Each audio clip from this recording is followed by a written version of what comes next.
अध्याय 1 अर्जुन विषाद योग।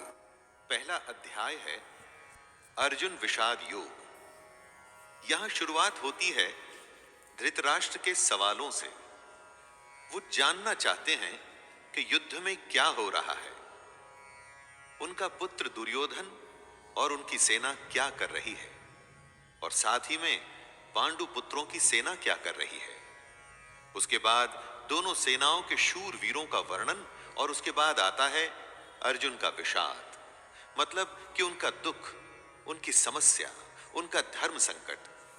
आइए सुनते हैं अर्जुन विषाद योग।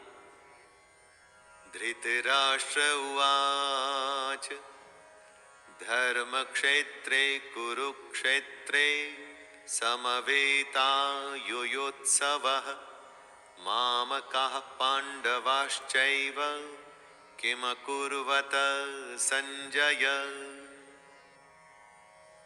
धृतराष्ट्र संजय से पूछते हैं, धर्म भूमि कुरुक्षेत्र में युद्ध करने के लिए एकत्र हुए मेरे और पांडु के पुत्र क्या कर रहे हैं।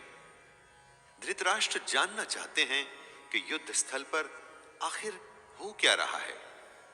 धृतराष्ट्र अंधे थे, देख नहीं सकते थे, लेकिन आंखों से अंधे थे, मन और मस्तिष्क से नहीं। उन्हें पता था कि वो धर्म के साथ नहीं, क्योंकि धर्म तो वहां होता है जहां श्री कृष्ण थे। अपने पुत्र मोह में उन्होंने शांति की जगह युद्ध को चुना था, लेकिन वो जानते थे कि इस युद्ध को जीतना आसान नहीं होगा। अपने जीवन में जब हम कुछ गलत करते हैं तो हम भी समझ रहे होते हैं दोस्तों कि हमारे किए का नतीजा शायद अच्छा ना हो, और ऐसा ही धृतराष्ट्र के साथ भी हुआ। वो भी इसी डर और इसी आशंका में दिखते हैं। संजय उवाच दृष्ट्वा तु पांडवानीकं व्यूढ़ं दुर्योधनस्तदा आचार्यमुपसंगम्य राजा वचनमब्रवीत्। संजय आंखों देखा हाल बताते हुए उत्तर देते हैं, हे राजन, दुर्योधन पांडवों की सेना के व्यूह को देख रहे हैं और ये बात गुरु द्रोणाचार्य को जाकर के कहते हैं। संजय को दिव्य दृष्टि प्राप्त हुई थी। वो युद्ध से दूर होते हुए भी युद्ध को देख सकते थे। वो जो देख रहे थे वही बता रहे थे। इसमें वो अपनी तरफ से कुछ भी नहीं कह रहे थे, सिर्फ आंखों देखा हाल बता रहे थे युद्ध का। यानी जैसे हम लोग रनिंग कमेंट्री सुनते हैं, बस इसी तरह समझ लीजिए। ये उन्हीं की दिव्य दृष्टि यानी डिवाइन विजन का कमाल था कि हमें गीता सुनने को मिली। पश्यैतां पांडुपुत्राणाम् आचार्य महतिं चमूं व्यूढ़ां द्रुपदपुत्रेण तव शिष्येण धीमता। हे आचार्य, द्रुपद पुत्र धृष्टद्युम्न आपका ही बुद्धिमान शिष्य है। पांडु पुत्रों की ये बड़ी भारी सेना की व्यूहाकार रचना धृष्टद्युम्न ने ही की है। व्यूहाकार रचना का मतलब हुआ कि किस विशेष तरीके से सेना के योद्धा खड़े हैं। एक ऐसा व्यूह जिससे उस सेना के बीच घुसना असंभव हो, और अगर कोई उसमें घुसने में सफल भी हो जाता है तो कभी बाहर ना आ सके। दोस्तों, जब शत्रु या समस्या को हम देखते हैं तो वो हमें बहुत बड़ी और विकराल दिखाई देती है, और मन में ये डर भी रहता है कि कुछ कर गुजर के अगर हम इसमें घुस भी गए तो क्या होगा, क्या हम बाहर आ पाएंगे, क्या हम जीत पाएंगे। ऐसी ही सोच से दुर्योधन भी गुजर रहा है। अत्र शूरा महेश्वासा भीमार्जुन समायुधि युयुधानो विराटश्च द्रुपदश्च महारथः धृष्टकेतुश्चेकितानः काशीराजश्च वीर्यवान् पुरुजितकुन्तिभोजश्च शैब्यश्च नरपुङ्गवः युधामन्युश्च विक्रान्त उत्तमौजाश्च वीर्यवान् सौभद्रो द्रौपदेयाश्च सर्व एव महारथाः। इन 3 श्लोक में दुर्योधन पांडु पुत्रों की सेना के महान योद्धाओं का नाम ले रहा है। जब भी युद्ध होता है तो आप अपने सामने खड़ी सेना, उस सेना के योद्धाओं को जांचते और परखते हैं। वैसे ही दुर्योधन भी कर रहा है। दुर्योधन द्रोणाचार्य से कहता है, बड़े बड़े धनुषों वाले तथा युद्ध में भीम और अर्जुन के समान शूरवीर सात्यकी और विराट तथा महारथी राजा द्रुपद, धृष्टकेतु और चेकितान तथा बलवान काशीराज, पुरुजित, कुंती भोज और मनुष्यों में श्रेष्ठ शैब्य, पराक्रमी युधामन्यु तथा बलवान उत्तमौजा, सुभद्रा पुत्र अभिमन्यु एवं द्रौपदी के 5 पुत्र, ये सभी महारथी हैं। इससे हमें यह पता चलता है कि चाहे शत्रु हो या शत्रु के जैसी समस्या, उसके बारे में सब कुछ जानना चाहिए। दोस्तों, समस्या के हर पहलू से हमें वाकिफ होना चाहिए। समस्या के हर पार्ट, उसके अंग के बारे में मालूम होना चाहिए, जैसा कि दुर्योधन भी कर रहे हैं।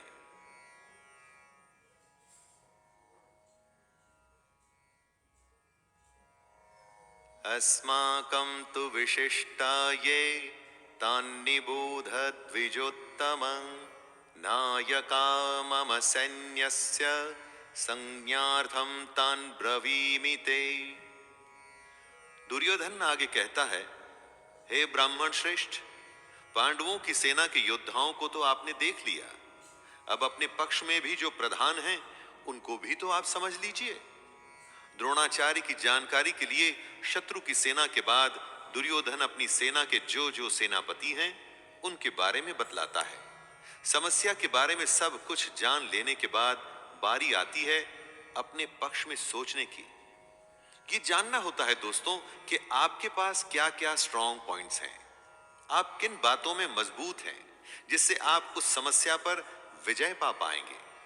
जैसे आपने समस्या के हर पहलू के बारे में सोचा, उसी तरह से आपको स्वयं का भी आकलन कर लेना चाहिए।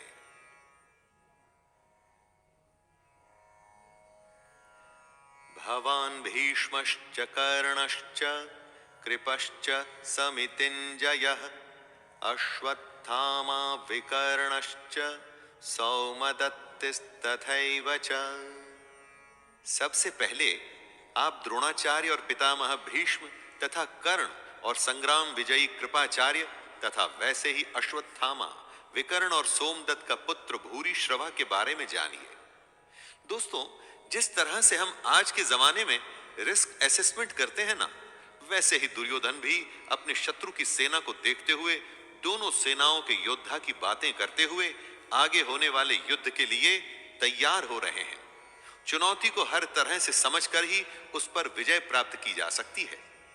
चुनौती को इतने अच्छे से जान लेना चाहिए कि जब हम उससे लड़ने जाएं तो कुछ नया न लगे, कोई सरप्राइज ना आए। युद्ध हो या चुनौती, सरप्राइज आपको हरा सकता है। अन्ये च बहवः शूरा मदर्थे त्यक्त जीविताः नाना शस्त्र प्रहरणाः सर्वे युद्ध विशारदाः। दुर्योधन गर्व के साथ कहता है कि मेरे लिए जीवन की आशा त्याग देने वालों की कमी नहीं। इतना ही नहीं, ये शूरवीर अनेक प्रकार के शस्त्रास्त्रों से सुसज्जित हैं और सब के सब युद्ध में चतुर हैं। दुर्योधन के एक इशारे पर उसकी सेना के शूरवीर लड़ने मरने को तैयार हैं। उन्हीं को देख दुर्योधन खुश हो रहा है। दुर्योधन के साथ युद्ध में लड़ने के लिए शूरवीर थे जो उसके लिए मरने को तैयार हैं। आप जब अपने जीवन की चुनौती से लड़ते हैं तो आपके साथ कौन होता है? आपके साथ होता है आपका हुनर, आपकी हिम्मत, आपकी मेहनत, आपके संगी और आपके अपने रिश्तेदार। जैसे शूरवीर दुर्योधन के लिए कुछ भी करने को तैयार हैं, वैसे ही ये आपके साथी भी आपके लिए कुछ भी कर सकते हैं। अपर्याप्तं तदस्माकं बलं भीष्माभिरक्षितं पर्याप्तं त्विदमेतेषां बलं भीमाभिरक्षितं। दुर्योधन आगे कहता है कि भीष्म पितामह द्वारा रक्षित उनकी सेना सब प्रकार से अजेय है और वहीं शत्रु की सेना भीम द्वारा रक्षित है। दुर्योधन कहना चाहते हैं कि भीम की सेना को वो आसानी से जीत सकते हैं। दुर्योधन यहां घमंड दिखा रहा है, जो आपको बिल्कुल भी नहीं करना है दोस्तों, कभी नहीं। क्योंकि अगर दुर्योधन जानता कि वो दूसरी सेना को हरा देगा तो फिर युद्ध ही क्यों करता। युद्ध को जीतने के लिए दूसरे को हराना पड़ता है। अगर चुनौती या समस्या को देखकर हमें लगता है कि हम जीत जाएंगे तो विश्वास या आत्मविश्वास तो हो सकता है, लेकिन घमंड नहीं। क्योंकि अगर घमंड हुआ तो वो आपके हारने की शुरुआत है। अयनेषु च सर्वेषु यथा भागमवस्थितः भीष्ममेवाभिरक्षन्तु भवन्तः सर्व एव हि। दोनों सेनाओं के इस तरह के वर्णन से दुर्योधन अपनी इस बात पर पहुंचना चाहता था, और वो ये कि हर किसी को अपनी जगह स्थित रहते हुए निसंदेह भीष्म पितामह की रक्षा करनी है। कहने का मतलब, आप होने वाले युद्ध में सबसे अधिक उसकी रक्षा करते हैं जो आपके लिए युद्ध के लिए सबसे अधिक आवश्यक हो। जैसे कि दुर्योधन और उसकी सेना के लिए भीष्म पितामह हैं। भीष्म पितामह के हारने का मतलब था कि युद्ध हार जाना, और उनके बचे रहने का मतलब कि आप युद्ध हार नहीं सकते। अपनी सबसे बहुमूल्य चीज को तब तक बचा के रखना चाहिए जब तक कि आप युद्ध पर विजय प्राप्त न कर लें।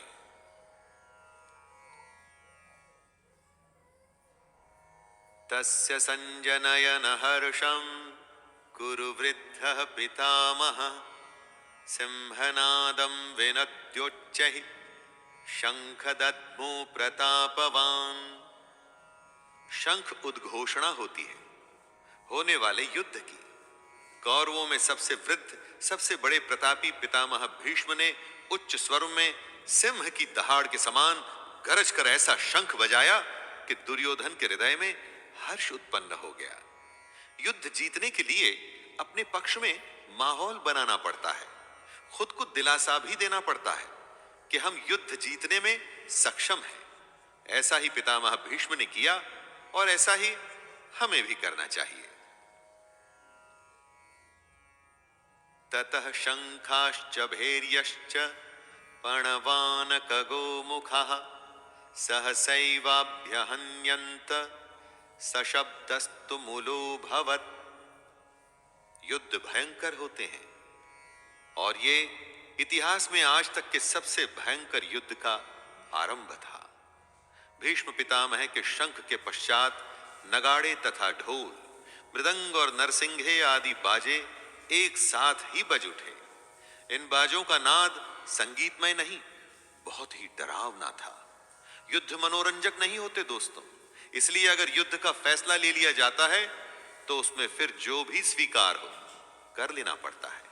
हर युद्ध, हर चुनौती अपने किस्म के हालात लेके आती है। उन्हीं हालात के आधार पर ही हमें तैयारियां करनी पड़ती हैं।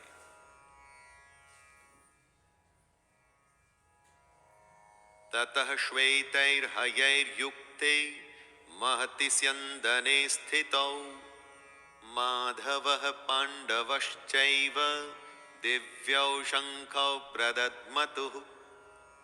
अब बारी थी पांडु पुत्रों की सेना के शंखनाद की।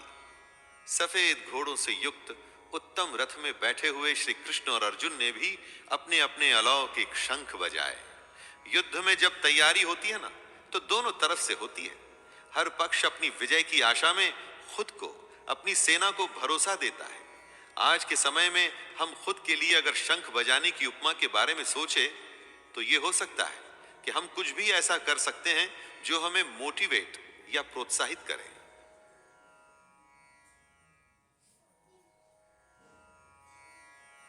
पांचजन्यम ऋषिकेशो देवदत्तं धनंजयः पौंड्रम दद्मौ महाशंख भीमकर्मावृकोदरः।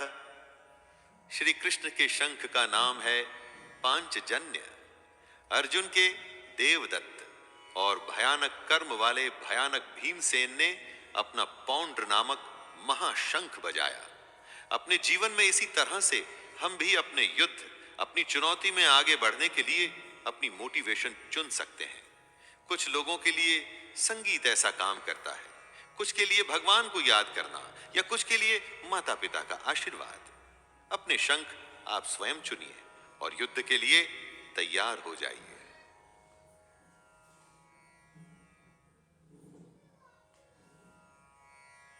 अनंत विजयम राजा कुंती पुत्रो युधिष्ठिरः नकुलः सहदेवश्च सुघोषमणिपुष्पका।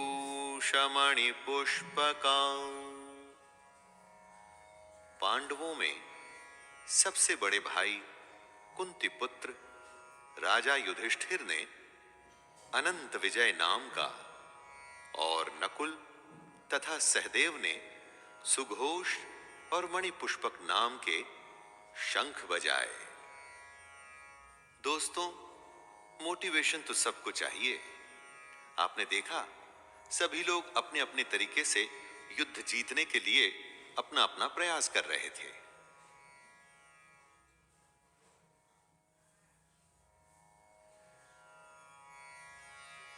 काश्यश्च परमेश्वासः शिखंडी च महारथः धृष्टद्युम्नो विराटश्च सात्यकिश्चापराजितः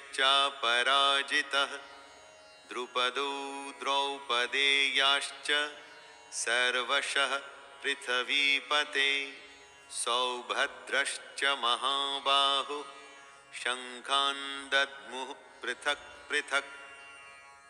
हर शंख की अलग ध्वनि, अपना एक अलग अस्तित्व। युद्ध का हर योद्धा अपनी उपस्थिति दर्ज कर रहा है।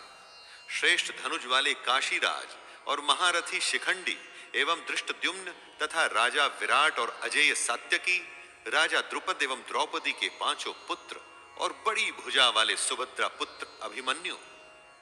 संजय धृतराष्ट्र को बताते हैं कि हे राजन, सबने अपनी ओर से अलग अलग शंख बजाए।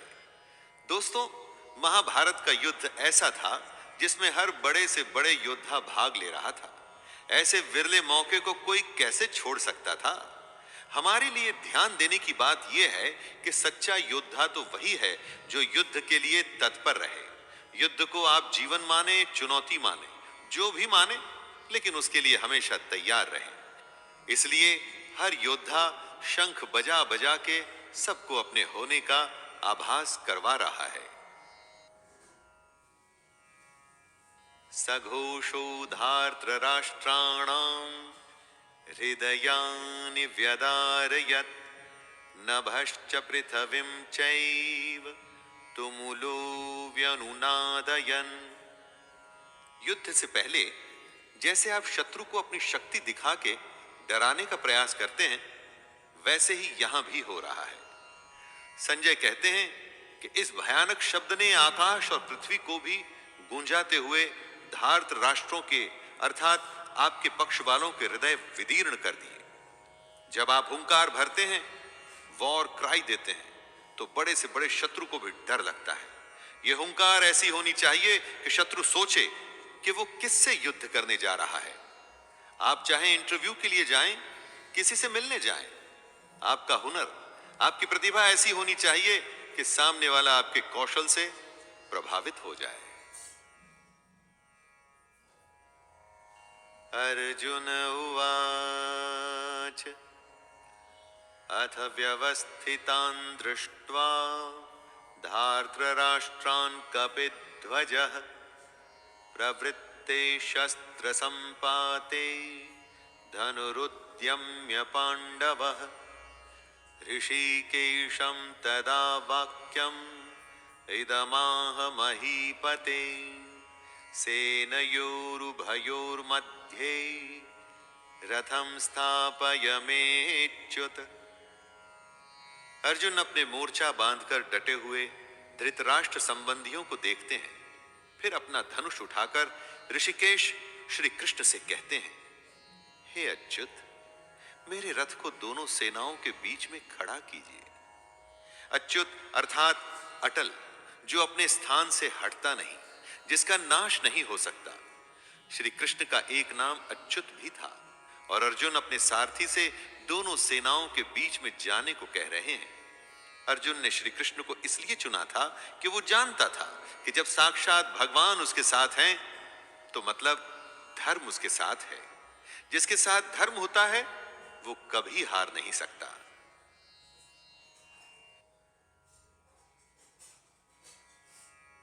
यावदेतान् निरीक्षेऽहं योद्धुकामानवस्थितान् कैर्मया सह योद्धव्यम् अस्मिन् रणसमुद्यमे। आज के जीवन का यह सबसे बड़ा ज्ञान है दोस्तों।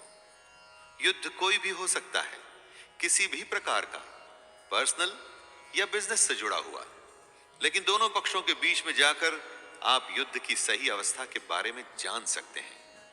अर्जुन श्री कृष्ण से कहते हैं कि हे कृष्ण, जब तक मैं युद्ध क्षेत्र में डटे हुए युद्ध के अभिलाषी इन विपक्षी योद्धाओं को भली प्रकार देख न लूं कि इस युद्ध रूपी व्यापार में मुझे किन किन के साथ युद्ध करना योग्य है, तब तक इस रथ को यहीं खड़ा रखिए। हमें भी दोस्तों, जी हां, हमें भी इसी तरह अपनी समस्या के बीच में खड़े हो उसे भली भांति देखना और परखना चाहिए और तभी निर्णय लेना चाहिए।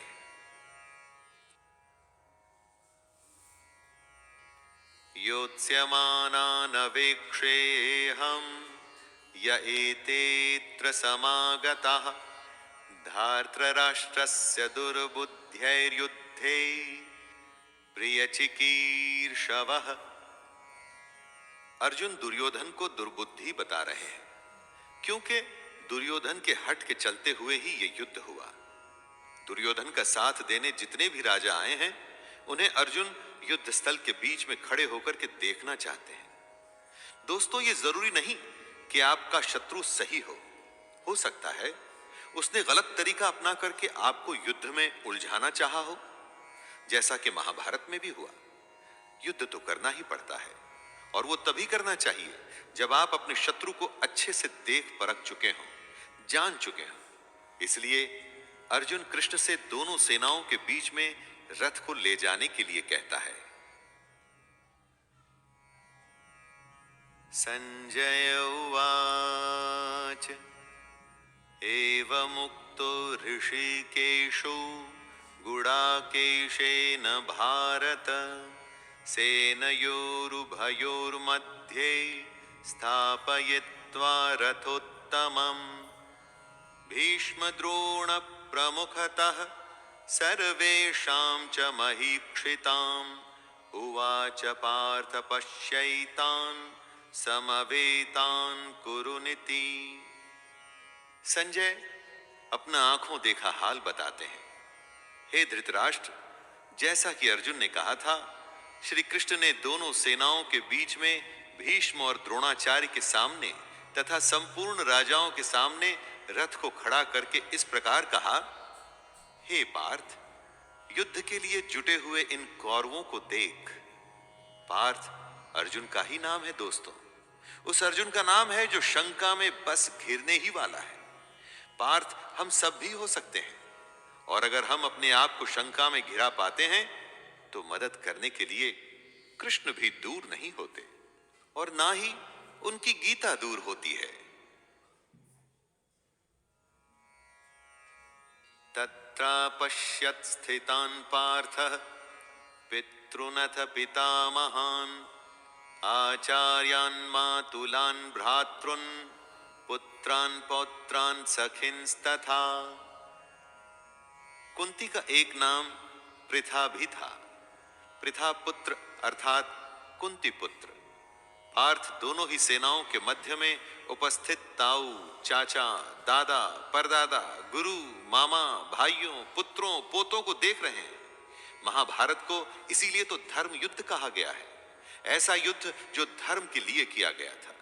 और इस युद्ध का एक बड़ा परिवार दो हिस्सों में बंट गया था। आधे सगे संबंधी एक तरफ और आधे दूसरी तरफ। हर किसी को फैसला करना था कि वो युद्ध में किसका साथ देना चाहता है, दुर्योधन का या अर्जुन का। श्वशुरान् सुहृदश्चैव सेनयोरुभयोरपि तान् समीक्ष्य स कौन्तेयः सर्वान् बन्धूनवस्थितान्। इन सब सगे संबंधियों के साथ साथ अर्जुन अपने मित्रों को, ससुरों को, सुहृदयों को देख रहे हैं, विचार कर रहे हैं। पूरा जीवन पांडु पुत्रों और धृतराष्ट्र पुत्रों के साथ बिताया। सारे सगे, सारे संबंधी एक ही तो हैं। दोनों पक्ष में अपने ही तो लोग हैं, किंतु अब अपनों के ही दो पक्ष बन गए हैं। उसमें से एक पक्ष शत्रु का है। हर किसी से अर्जुन की लड़ाई नहीं थी, लेकिन अब युद्ध में वो उसके शत्रु थे और उसे उनके साथ लड़ना होगा। अर्जुन उवाच कृपया परयाविष्टो विषीदत्रिदमब्रवीत् दृष्टैवमं स्वजनं कृष्ण युयुत्सुं समुपस्थितिम्। अपने करीबी एकदम अपने अर्जुन के सामने खड़े थे, लेकिन शत्रु पक्ष में उन उपस्थित संपूर्ण बंधुओं को देखकर वे कुंती पुत्र अर्जुन अत्यंत करुणा से युक्त होकर शोक करते हुए श्री कृष्ण से कह रहे हैं। यहीं से शुरुआत होती है दोस्तों, आरंभ होता है अर्जुन के विषाद का, जिसके लिए संपूर्ण गीता की रचना हुई। कृष्ण को मार्गदर्शन के लिए एक ऐसी रचना करनी पड़ी जो हमेशा हमेशा के लिए हर किसी को सही राह पर चलने के लिए प्रेरित करती रही है और आगे भी प्रेरित करती रहेगी। सीदन्ति मम गात्राणि मुखं च परिशुष्यति वेपथुश्च शरीरे मे रोमहर्षश्च जायते। युद्ध की बात करना आसान होता है, युद्ध करना कठिन। ऐसा ही अर्जुन के साथ हुआ, ऐसा ही दोस्तों हम सबके साथ होता है। ऐसी ही शंका का सॉल्यूशन भगवत गीता से श्री कृष्ण के द्वारा हमें मिलता है। दुखी अर्जुन कहते हैं, हे कृष्ण, युद्ध क्षेत्र में डटे हुए युद्ध के अभिलाषी इस स्वजन समुदाय अपनों को देखकर मेरे अंग शिथिल हुए जा रहे हैं, जैसे अंगों में शक्ति ना हो और मुख सूखा जा रहा है, तथा मेरे शरीर में कंप व रोमांच हो रहा है। न जाने कितनी ही बार ऐसा हम सबके साथ होता है कि जब युद्ध के सम्मुख होते हैं तो जैसे शक्ति खत्म हो जाती है। परीक्षा की घड़ी के समय पर भी ऐसी ही घबराहट होती है ना।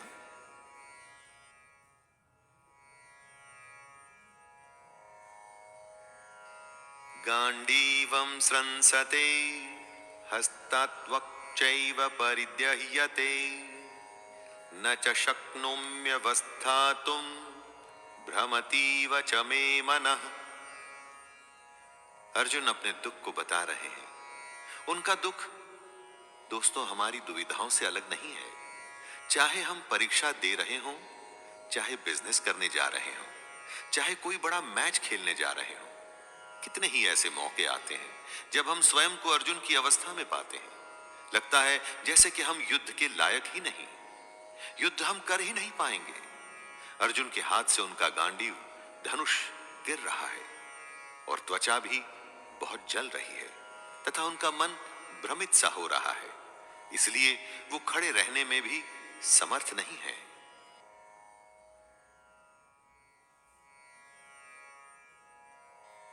निमित्तानि च पश्यामि विपरीतानि केशव न च श्रेयोनुपश्यामि हत्वा स्वजनमाहवे। विश्व का सबसे बड़ा योद्धा अर्जुन हताश है। युद्ध से पहले अगर आप खुद को कांपता हुआ पाते हैं, देखते हैं कि डर से आपका मुंह सूख रहा है, तो आपको निश्चित ही लगता है कि आप हारने वाले हैं। दुनिया खत्म सी होती दिखती है, चारों तरफ अंधकार सा महसूस होता है। ऐसे ही समय में हमें एक मार्गदर्शक की जरूरत होती है। इसीलिए अर्जुन कहते हैं, हे केशव, मैं लक्षणों को भी विपरीत ही देख रहा हूं। तथा युद्ध में स्वजन समुदाय को मारकर कल्याण भी नहीं दिखता। यानी अपनों की जान लेके मुझे क्या फायदा होगा?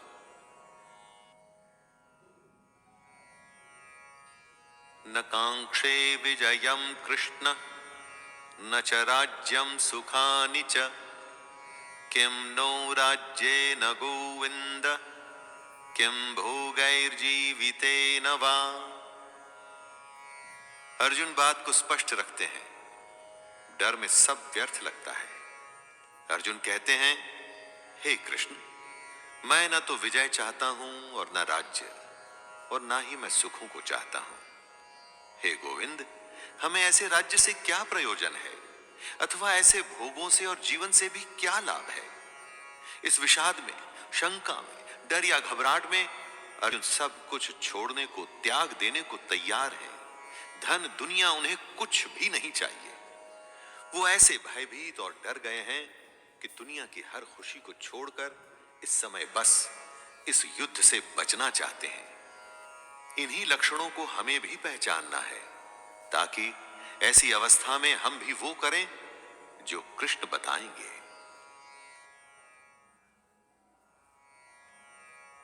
येषामर्थे कांक्षितम् नो राज्यं भोगाः सुखानि च त इमेव स्थिता युद्धे प्राणांस्त्यक्त्वा धनानि च। अर्जुन कहते हैं, हमें जिनके लिए राज्य, भोग और सुखादि अभिष्ट हैं, वे ही ये सब धन और जीवन की आशा को त्याग कर युद्ध में खड़े हैं। सोचिए, जीवन का हर युद्ध, हर काम हम अपनों के लिए करते हैं। हमारा सारा काम, सारे फायदे, सारी सुख शांति, भाग दौड़ सिर्फ और सिर्फ अपनों के लिए होती है, और यहां पर हमें अपनों को ही मारना पड़ रहा है। इससे बड़ी क्या दुविधा होगी? अब वही अपने आप को मारने के लिए खड़े हैं और आपको भी उन्हें मारना पड़ेगा। ऐसी दुनिया किस काम की? यही उलझन अर्जुन के मन में है।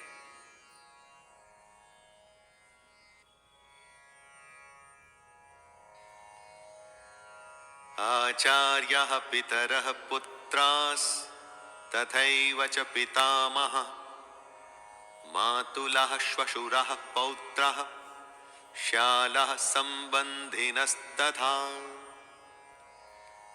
अर्जुन के सामने खड़े हैं उनके गुरुजन, ताऊ, चाचे, लड़के, दादे, मामे, ससुर, पौत्र, साले और भी कई सारे संबंधी लोग। अर्जुन अपने हर संबंधी को करीब से पहचान रहे हैं और पहचान के उन्हें बता भी रहे हैं।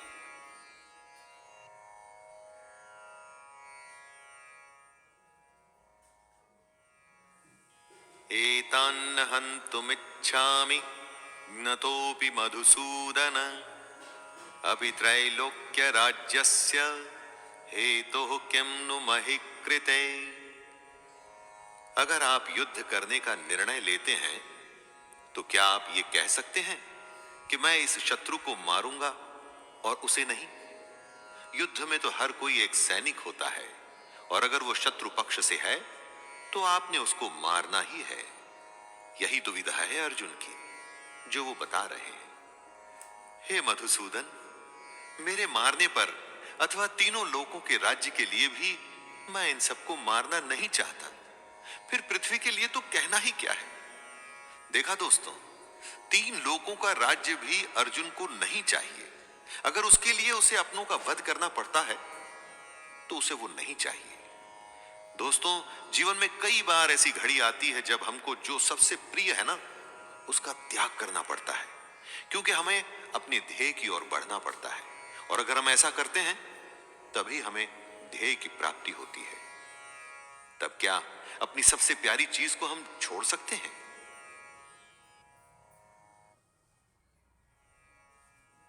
निहत्य धार्तराष्ट्रान्नका प्रीतिः स्याज्जनार्दन पापमेवाश्रयेद्दस्मान् हत्वैतानान्ततायिनः। अर्जुन आगे कहते हैं, हे जनार्दन, धृतराष्ट्र के पुत्रों को मारकर हमें क्या प्रसन्नता होगी? इन आतताइयों को मारकर हमें तो पाप ही लगेगा ना। शत्रु पक्ष में चाहे आतताई बुरे लोग ही क्यों न हो, लेकिन हैं तो अपने। अपनों को मारकर अपनों को दुख देके केवल पाप ही मिल सकता है, पुण्य तो नहीं। ये कुरुपुत्रों के लालच का ही परिणाम था कि भाई भाई आमने सामने थे। दोस्तों, लालच से कभी किसी का भला नहीं होता। महाभारत में भी नहीं होना था। एक पक्ष को जीतना था तो दूसरे पक्ष को मारना था। तस्मान्नार्हा वयं हन्तुं धार्तराष्ट्रान् स्वबान्धवान् स्वजनं हि कथं हत्वा सुखिनः स्याम माधव। क्या अपने परिवार को मारकर आपको सुख मिल सकता है? इसीलिए महाभारत को धर्म युद्ध कहा जाता है। जब ऐसा धर्म संकट हो तो आप क्या करें? अर्जुन पूछते हैं, हे माधव, अपने ही बांधव धृतराष्ट्र के पुत्रों को मारने के लिए हम योग्य नहीं हैं, क्योंकि अपने ही कुटुंब को मारकर हम कैसे सुखी होंगे? दोस्तों, जब कभी आपके सामने ऐसी परिस्थिति आए जिसमें लालच की वजह से बंटवारा हो रहा हो या झगड़ा हो रहा हो, तो ठंडे दिमाग से अर्जुन की इस हालत के बारे में सोचिएगा और देखिएगा कि इतना करके, दुनिया का सबसे बड़ा युद्ध करके किसको क्या हासिल हुआ।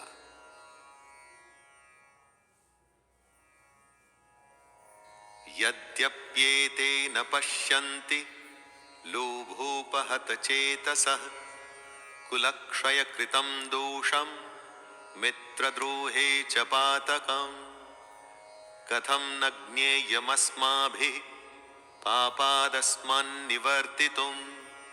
कुलक्षय कृतं दोषं प्रपश्यद्भिर्जनार्दन। आपका शत्रु किसी भी प्रकार के पाप को करने को तैयार है, लेकिन आप समझते हैं कि जो गलत है, अनुचित है, वो नहीं करना चाहिए। इन दो श्लोक में अर्जुन ने इसी दुविधा को बताया है। यद्यपि लोभ से भ्रष्ट चित्त हुए ये लोग कुल के नाश से उत्पन्न दोष को और मित्रों से विरोध करने में पाप को नहीं देखते, तो भी हे जनार्दन, कुल के नाश से उत्पन्न दोष को जानने वाले हम लोगों को इस पाप से हटने के लिए क्यों नहीं विचार करना चाहिए? दुश्मन गलत कर रहा है, वो ये नहीं समझता, लेकिन आप तो समझते हैं। तो समझदार होने के नाते क्या आपको युद्ध से हटने के लिए नहीं सोचना चाहिए? लेकिन अगर युद्ध से हट गए तो उसे आपकी हार मानी जाएगी। क्या उसके लिए आप तैयार होंगे दोस्तों?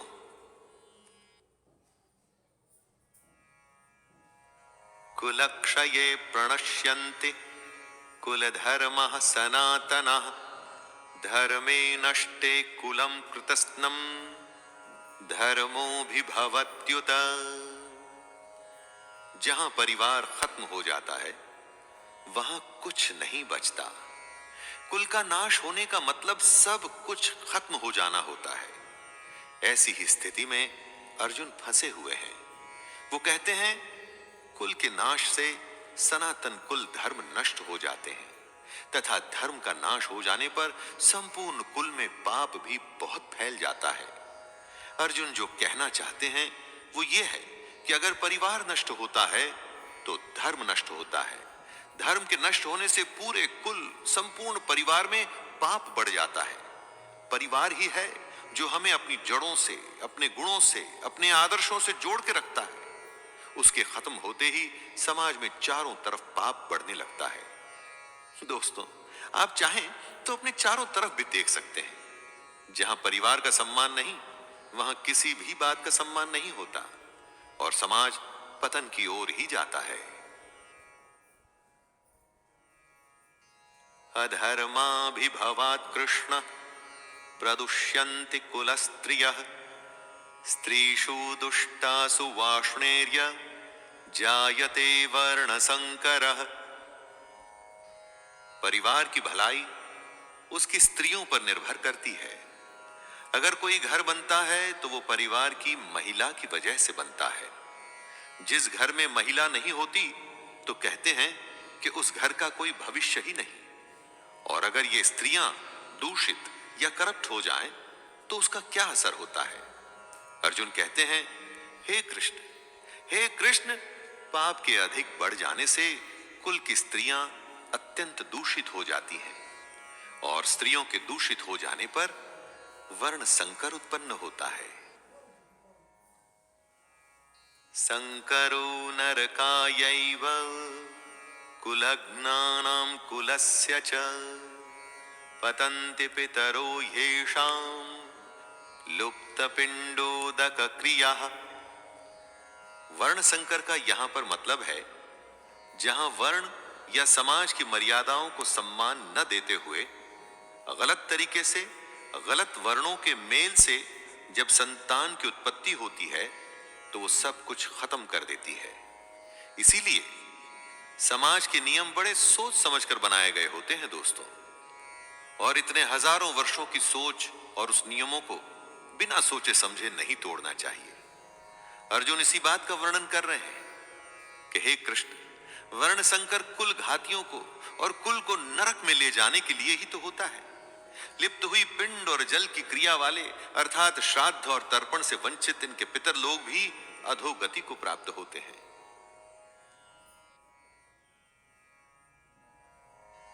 दोषैरेते कुलग्नानां वर्ण संकर कारकैः उत्साद्यन्ते जाति धर्मः कुल धर्माश्च शाश्वतः। अर्जुन ने कहा, इन वर्ण संकर कारक दोषों से कुल घातियों के सनातन कुल धर्म और जाति धर्म नष्ट हो जाते हैं। जहां वर्ण संकर होता है ना, वहां धर्म का नाश निश्चित है।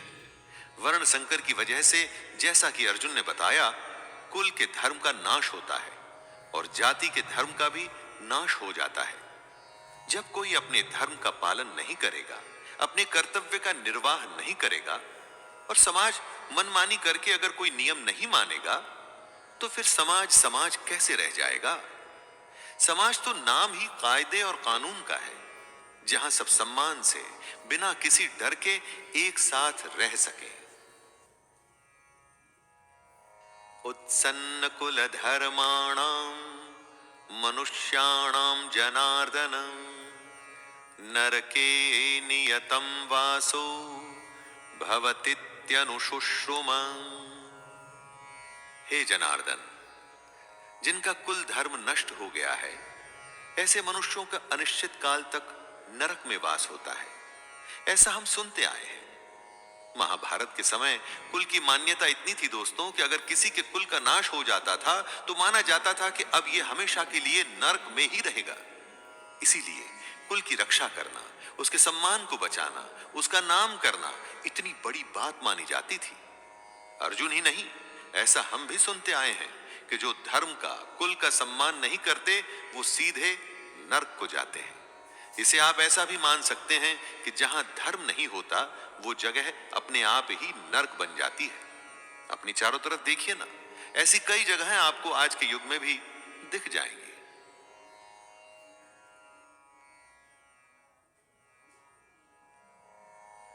अहो बत महत् पापम कर्तुम व्यवस्थिता वयम यद्राज्य सुख लोभेन हंतुम स्वजनमुद्यतः। अर्जुन आगे स्वयं को दोष दे रहे हैं। शोक, हम लोग बुद्धिमान होकर भी महान पाप करने को तैयार हो गए हैं, जो राज्य और सुख के लोभ से स्वजनों को मारने के लिए उद्यत हो गए हैं। दोस्तों, दुर्योधन जैसा भी है, उसने जो भी निर्णय लिया, लेकिन अर्जुन और उसकी सेना तो समझदार है। तो क्या ऐसा उनके लिए ठीक है?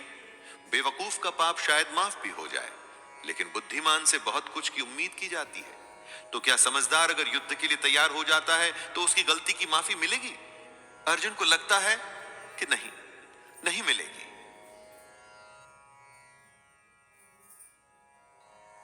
यदि माम प्रतिकारम शस्त्रम शस्त्रपाणयः धार्तराष्ट्रारणे हन्युस् तन्मे क्षेमतरम भवेत्। आंखें बंद कर किसी अपने के बारे में सोचिए जो आपको बहुत पसंद है, जो आपका अपना है, जिसकी गोद में आप खेले हो, जिसके साथ खेले हो। चाहे वो आपसे बड़ा हो या छोटा हो। क्या आप उसे मार पाएंगे? अरे उससे अच्छा तो आपको लगेगा कि उसके हाथों आप स्वयं मारे जाएं। यही बात अर्जुन कहते हैं। यदि मुझ शस्त्र रहित एवं सामना न करने वाले को शस्त्र हाथ में लिए हुए धृतराष्ट्र के पुत्र रण में मार डालें, तो वो मरना भी मेरे लिए अधिक कल्याणकारक होगा। संजय उवाच एवमुक्त्वार्जुनः संख्ये रथोपस्थ उपाविशत् विसृज्य सशरं चापं शोक संविघ्नमानसः। संजय, जो धृतराष्ट्र को इस महान युद्ध का वर्णन दे रहे हैं, वो बताते हैं, हे धृतराष्ट्र, रणभूमि में शोक से उद्विग्न मन वाले अर्जुन इस प्रकार कहकर बाण सहित धनुष को त्याग कर रथ के पिछले भाग में बैठ गए। दोस्तों, ये था पहला अध्याय भगवत गीता का, अर्जुन विषाद योग। जी हां, इसमें अर्जुन के दुख के होने की, उसके मन में शंका आने की और यही बातें हमारे सामने साफ मुखर होकर आती हैं इस पूरे अध्याय में।